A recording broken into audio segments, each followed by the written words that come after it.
I would like to yield my time as well. Thank you. Clerk Moss, who's next for 5 minutes? We have Douglas Frank, followed by Bob Terry. Thank you. You each have 5 minutes.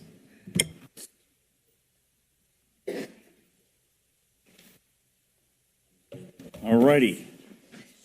Sorry about the clumsiness at the beginning here. Thank you for the opportunity to talk to you. I've just spent 8 hours with your local citizens teaching them how to find fraud and illegal behavior in your local elections.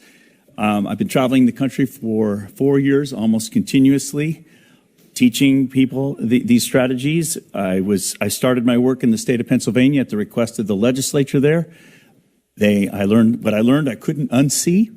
And so I've been teaching that around the country. Mr. Lindell made a series of documentaries that featured me and my work. And so suddenly everybody knew who I was. And I've been going around the country doing that.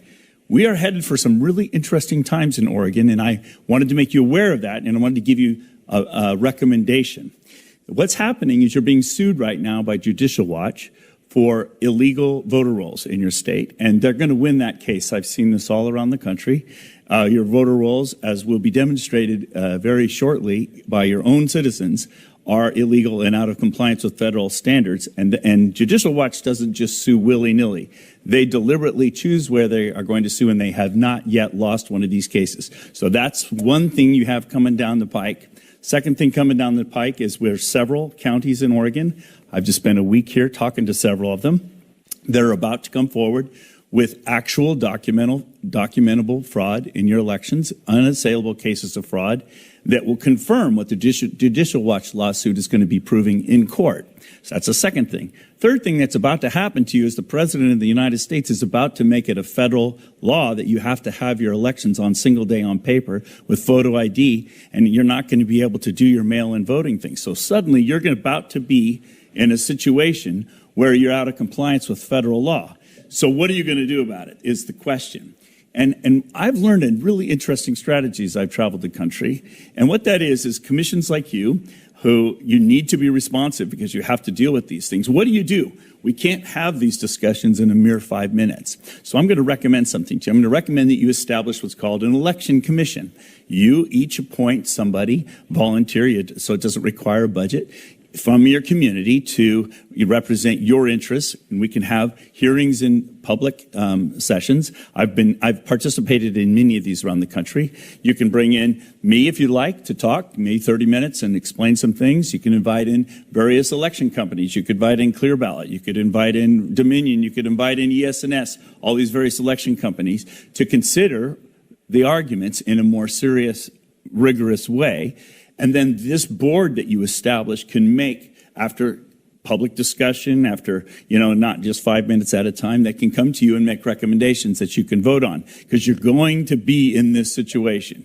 You're going to be put in this interesting position. The question is, are you going to be caught flat-footed, or are you going to be prepared? So I'm encouraging you to take proactive action rather than reactive action. Form a commission, form a board, begin investigating. And during that time of investigating, you're going to find some things.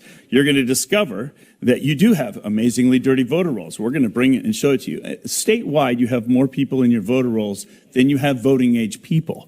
That cannot be a real situation. That must mean your voter rolls are dirty. A typical clean voter rolls is about 70% of your eligible population is in there. So and it's not just me saying that. Ironically, I was addressing the Coos County officials last October here in Oregon, the very day that your governor admitted that your election system was illegally registering non-citizens to your rolls. So it's not just me saying it's publicly. And then another thing, it's ironic here, I'm in Washington County, is that I testified in the Tim Sipple case a couple of years ago here in your state. And during that case, your own clerk at that time, your former clerk, admitted that she's the one who connects your machines to the networks.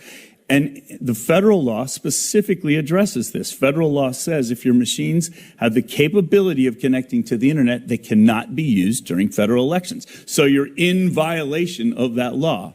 So, and I can go down the list. I've got a whole bunch of things, but I don't even have to argue these points. Your state has already admitted them. Your Secretary of State, your AG have already admitted that your machines are hackable because of the Tim Sipple case, the information in that. So I don't even have to argue this point. So what I guess what I'm encouraging you, and I'm encouraging you to think ahead a little bit, because federal investigators are about to arrive in your state, and they're going to be exposing all of this, and you're going to need to make decisions in order to hold trustworthy, secure elections, and you're not prepared for that now. So that's my recommendation to you, and I'm free. I don't charge anything for any of the work I do. I'd be delighted to come back at your invitation. Thank you very much. Right on the money. Thank you.